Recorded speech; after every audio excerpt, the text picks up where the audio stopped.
মুখ্যমন্ত্রীর নির্দেশের পরও ঝাড়গ্রামের বাজারগুলিতে নেই প্রশাসনের নজরদারি। মুখ্যমন্ত্রী মমতা বন্দ্যোপাধ্যায়ের নির্দেশের পরও ঝাড়গ্রামের বাজারগুলিতে নেই প্রশাসনের নজরদারি, মুনাফা লুটছে ফরেরা। এমনটাই অভিযোগ। ফসলের ন্যায্য মূল্য পাচ্ছে না চাষিরা। আগুন সবজি বাজারে, সেই আগুনে পুড়ছে সাধারণ মধ্যবিত্তদের হাত। প্রশাসনিক নজরদারি বা চেষ্টাও নেই। ঝাড়গ্রামের সবজি বাজারগুলিতে কোনো নজরদারি নেই। 60 টাকার নিচে কোনো সবজি নেই বললেই চলে। সর্বোচ্চ 100 কোটি টাকা সবজির যোগান দিতে গিয়ে সংসারে একাধিক খরচ কাটছাট করতে হচ্ছে। দামের কারণ জানতে গেলে আড়তদারদের বক্তব্য, বেশিরভাগ সবজি বাইরে থেকে আমদানি করতে হচ্ছে। ঝড় ও অতিবৃষ্টিতে ফসল নষ্ট হয়ে যাওয়ায় আমদানিও কম হচ্ছে। অপরদিকে ঝাড়গ্রামের চাষিদের বক্তব্য, বৃষ্টিতে ফসল নষ্ট অবশ্যই একটা কারণ, তবে তারা যে দামে ফলন বিক্রি করেন তার থেকে বাজারে অনেকটাই বেশি দামে বিক্রি হয়। অর্থাৎ মাঝে ফরেদের হাত বদলে অনেকটাই দামের ফারাক হয়ে যায়। আর এই ফারাক দেখার কাজ টাস্ক ফোর্সের, তা হচ্ছে না। আর এই সুযোগে কালোবাজারি অনেকটাই হচ্ছে বলে মনে করছেন সকলে। যদিও ঝাড়গ্রামের জেলা শাসক সুনীল কুমার আগরওয়াল জানালেন, নিয়মিত টাস্ক ফোর্স নজরদারি চালাচ্ছে, আরো নজরদারি বাড়ানো হবে বলে তিনি জানিয়েছেন।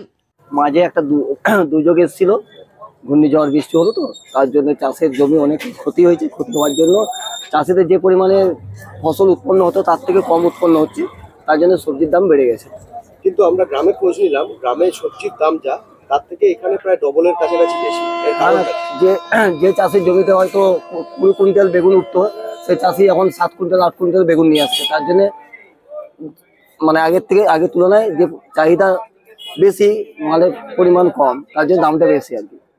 চাষিরা তো কম টাকা পাচ্ছে মার্কেটে টাকাটা তাহলে কোথায় যাচ্ছে? চাষিরা কম টাকা নয়, চাষিরা টাকা পাচ্ছে, তার মধ্যেও আমরা যে বেগুনটা নিয়ে আসছি এই দামে, আমাদের তার মধ্যেও বেগুনের মধ্যে পোকা থাকে, দাগি থাকে, সেই হিসাবে আমাদেরকে হয়তো 10 কিলো নিয়ে আসলাম, 2 কিলো ফেলা গেল, তার 8 কিলো দেখতে গেলে সেই একই দামে পড়ে আসছে। তাতে আমাদের 2 পয়সা দামে না বিকলে আমাদের ইয়েতে আসছে না। হ্যাঁ, আর ফরেদের একটা ব্যাপার আছে। না না না না, ওইরকম কোনো কিছু ব্যাপার নেই।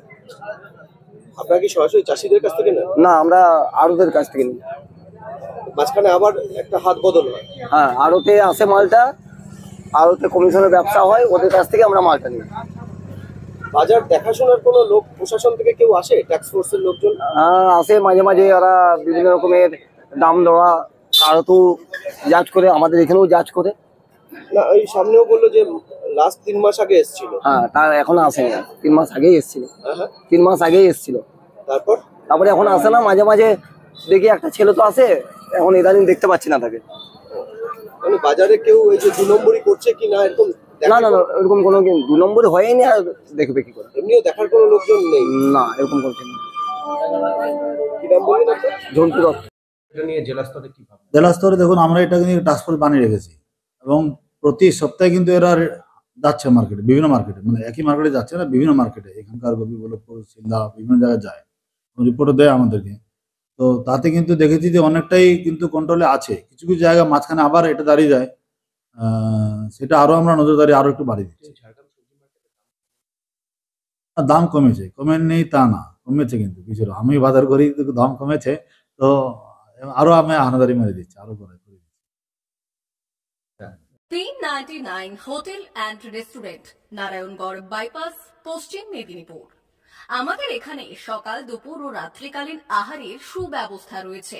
সকালের টিফিনে পাবেন স্ন্যাক্স, পরোটা, আলুর paratha, bread omelette, bread toast, dosa, idli, sambar vada সহ অন্যান্য আইটেম।